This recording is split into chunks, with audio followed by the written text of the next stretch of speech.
guys, it's Cindy Lietz, your polymer clay tutor. In today's mini toot, I'm going to show you how to make my Lietz Teardrop Blend. And it's an easier and faster way to do the Skinner blend.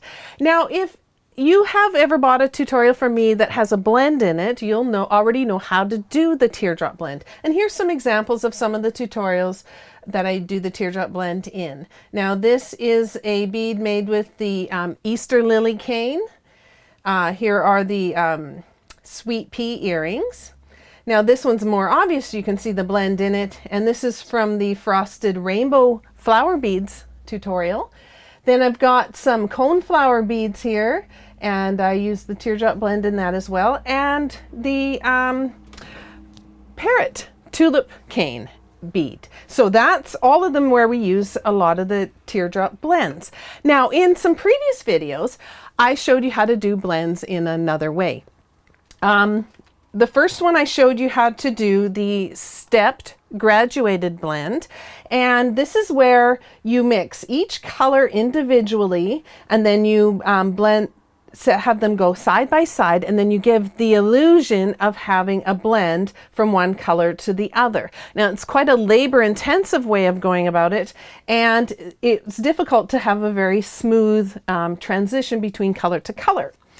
Then Judith Skinner came along and took a more scientific approach to doing the blends. Now I did a video on this as well, where you take triangles of white and black. I used in this blend here, but you can use any colors that you like.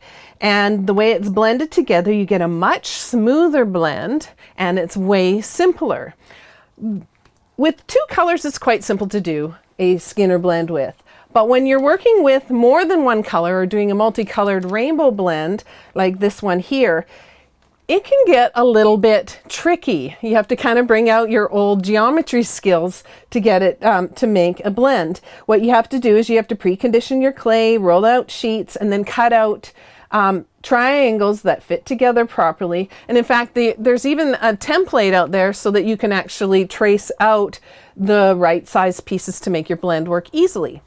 I figured out a way to make the blend that looks, here's the blend that I got from the Skinner blend, but here's the same blend done again using a much simpler method I figured out years ago called the teardrop blend. And we just use some teardrop shaped pieces of clay to get the same blend in a much easier fashion. Now, let me just explain to you how this kind of came to be. I was sitting around rolling some clay in my hands, trying to come up with something new to do. You know, I always do that. I'm playing around. And I had made a bunch of teardrop shapes. And the way to do that is you take a ball of clay and then you just make a V out of your hands and you get a teardrop shape. Well, I'd done up a bunch of these shapes and I had a couple laying on the desk next to each other, opposite like that. And when I looked at it, I realized that these were two triangles, much like the Skinner blend is. And I realized that I could take these and squash them down just like this, and I'll flatten them a bit to start. And if I take a roller and flatten them out so that they can fit into the pasta machine, I'm going to have something that will resemble the triangles in a Skinner blend. So I'm just going to run these through here first. And when I fold it in half and keep running this through, it makes exactly the same kind of blend that you get with a Skinner blend. Now, the other thing that I discovered is that you can speed up the whole process if you roll it up instead of folding it. Now I'm just rolling it up from this one end.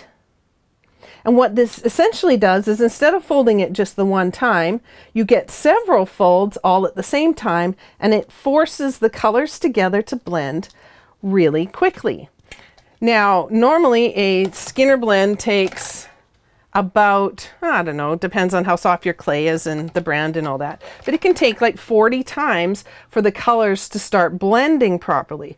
But with the teardrop blend and this rolling up process, it can be a lot faster. So let me just do a few more here and show you. Okay, so now I've done that about 15 times in total, and now we've got a nice blend that's happening. I could go a few more times if I wanted it to be a little bit smoother, but you can see that it's a much simpler way of going about it.